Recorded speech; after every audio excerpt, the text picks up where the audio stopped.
मैं हसमुद्दीन और आप देख रहे हैं अधूरी कहानी। हमारा ये मिस्टीरियस दिमाग इतना जटिल नहीं है जितना आप सोचते हैं, बल्कि उससे कहीं ज़्यादा जटिल है। हमारे इस भौतिक शरीर में एक छोटा सा दिमाग अनगिनत भावना रखता है।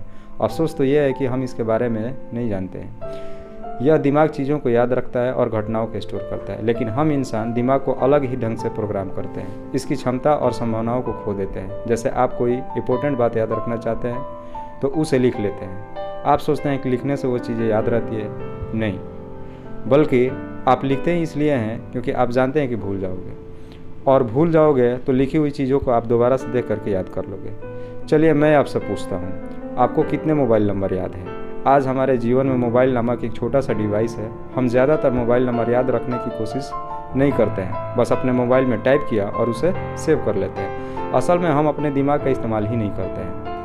दिमाग से इस्तेमाल होने वाली चीज़ें आजकल हमने टेक्नोलॉजी पर छोड़ दी है। हमारा और हमारे दिमाग का काम, याद रखने का काम, यह सब कुछ रोबोट और टेक्नोलॉजी करती है। लेकिन शायद आप नहीं जानते, हमारे दिमाग की शक्ति आज की इस टेक्नोलॉजी कंप्यूटर रोबोट से कहीं ज़्यादा है। आफ्टर ऑल, हमारे दिमाग में इन सब चीज़ों का निर्माण किया और आविष्कार किया। हमारे दिमाग की याददाश्त और मेमोरी कमाल की होती है। तो चलिए मैं इसके बारे में आपको एक सच्ची घटना बताता हूँ। विवेकानंद के बारे में तो आपने सुना ही होगा, और विवेकानंद के बारे में अधिकतर लोग जानते हैं कि उनकी याददाश्त ज़बरदस्त थी। वे बहुत ही जल्दी बुरी किताब पढ़ लेते थे और उसे वर्ड टू वर्ड याद भी कर लेते थे। कहानी कुछ इस तरह से है।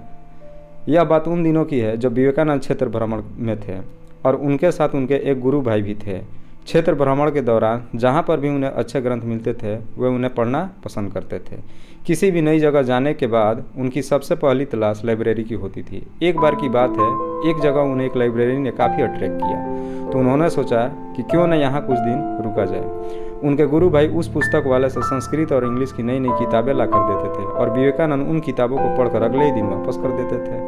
रोज़ रोज़ नई किताबें लाना और उसे अगले ही दिन वापस कर देना, यह देखते हुए उस पुस्तकालय का लाइब्रेरियन काफ़ी हैरान और परेशान हो गया। उसने स्वामी जी के गुरु भाई से कहा कि आप इतनी सारी नई नई किताबें देखने के लिए ले जाते हैं और आप इन्हें केवल देखना ही चाहते हैं, तो मैं यही आपको सभी किताबें दिखा देता हूँ। आप रोज़ाना इतने सारे किताबों का वजन उठाते हैं और ले जाते हैं और फिर वापस दे देते हैं। यह शोभा नहीं देता और मुझे भी अच्छा नहीं लगता। लाइब्रेरियन की इस बात पर स्वामी जी के गुरु भाई ने लाइब्रेरियन से एक सीरियस बात कही, जैसा आप समझ रहे हैं वैसा कुछ भी नहीं है। हमारे गुरुजी स्वामी विवेकानंद इन किताबों को बड़े ही गंभीरता से पढ़ते हैं और उसके बाद इन किताबों को वापस किया जाता है। लाइब्रेरियन ने यह बात सुनी और काफ़ी आश्चर्यचकित हुआ और कहा, अगर ऐसा है तो मैं आपके गुरु स्वामी विवेकानंद से मिलना चाहता हूँ। और फिर स्वामी जी की मीटिंग उनके साथ हुई और स्वामी जी ने कहा, महाशय पहराना, आपकी लाइब्रेरी से आई हुई सभी किताबों को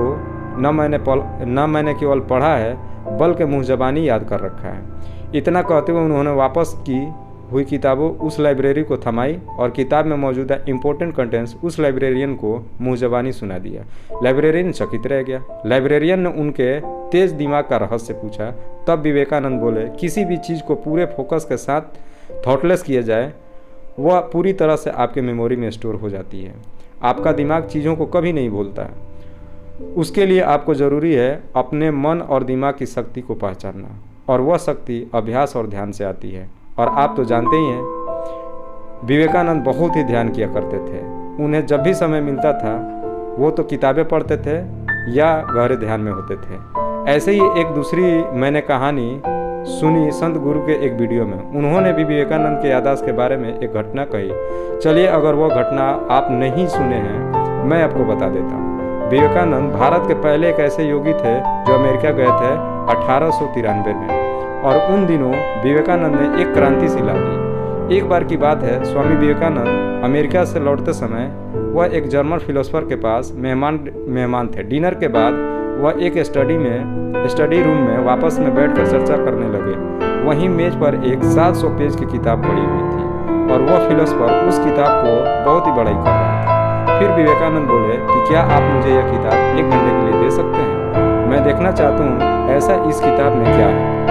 फिर वो आदमी हंसने लगा और कहा, क्या आप इस किताब को 1 घंटे में पढ़ सकते हैं? तो मैं तो इसे कई हफ्तों से पढ़ रहा हूँ, लेकिन मैं इस किताब को समझ नहीं पा रहा हूँ क्योंकि यह बहुत ही जटिल है और वैसे भी यह किताब तो जर्मन भाषा में है। और आपको यह भाषा आती नहीं। इस 1 घंटे में आप क्या कर सकते हैं? विवेकानंद ने कहा, आप ज़रा किताब तो दीजिए, किताब को देखकर बताता हूँ कि क्या कर सकता हूँ। तो फिर वह किताब उन्हें दे दी गई।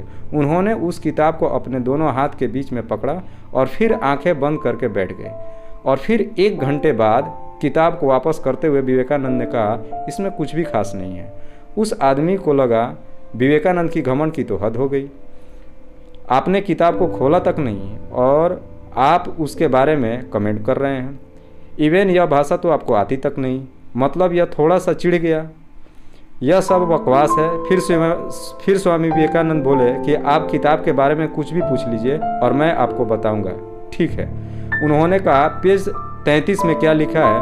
फिर विवेकानंद किताब में लिखी एक चीज़ को दोहरा दिया, मतलब आप बस पेज का नंबर बोलिए, उस पेज पर लिखी बातों को वर्ड टू वर्ड बता देंगे। फिर वह बहुत चकित हुआ कि ऐसा कैसे हो सकता है, यह तो चमत्कार है।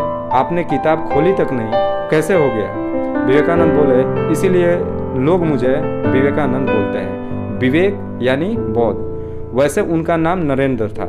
उनके गुरु ही उन्हें विवेकानंद कहते थे, क्योंकि उनके बौद्ध की क्षमता ही ऐसी थी कि उनके गुरु ने पहचान ली थी। इस तरह से थी विवेकानंद की दिमाग की क्षमता, उनकी बौद्ध की शक्ति, उनके सिमरन शक्ति। यह सब तभी संभव है जब आप अपने दिमाग की शक्ति को समझें, उस पर भरोसा कर पाएं। आप यह मत सोचिए कि विवेकानंद के पास यह शक्ति उस ईश्वर ने दी थी, बल्कि हम सब में इस तरह की शक्ति पॉसिबिलिटी है। हम सबका दिमाग बहुत ही शक्तिशाली है, बस हम उसे जानते नहीं कि उसका इस्तेमाल कैसे करना चाहिए। तो आप भी मेडिटेशन करते रहिए, शायद एक दिन आप भी अपने दिमाग की शक्ति को पहचान जाएं और आप ट्रांसफ़र हो सके, एक असाधारण इंसान से साधारण इंसान बन सके।